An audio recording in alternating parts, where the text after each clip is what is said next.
అందులో ఏమైనా పొరపాటున మీ పేర్లు కానీ అరువు నుండి పేర్లు కానీ రాకపోయి ఉంటే మేము కౌంటర్స్ ఓపెన్ చేస్తాం.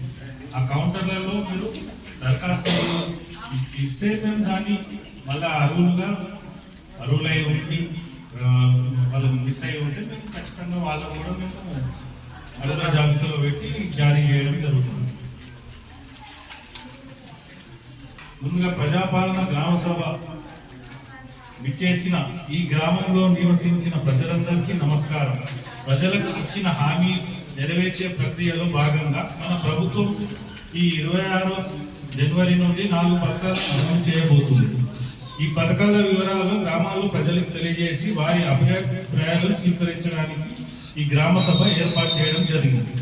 మన గ్రామంలో నివసిస్తున్న అర్హులైన అందరూ లబ్ధిదారులు ఈ పథకం కింద సహాయం అందించాలనే ప్రభుత్వం యొక్క ఉద్దేశం.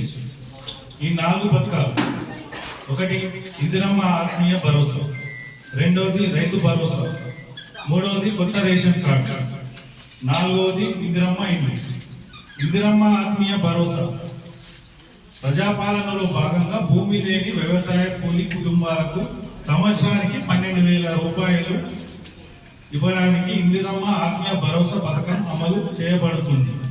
మహాత్మా గాంధీ జాతీయ గ్రామీణ ఉపాధి హామీ పథకం నమోదు చేయబడి 2023-24 ఆర్థిక సంవత్సరానికి కనీసం 20 రోజులు పనిచేసి భూమి లేని వ్యవసాయ కూలి కుటుంబాలకు ఈ ఆర్థిక సాయం అందించడం కొరకు ఏర్పాటు చేస్తున్నాము.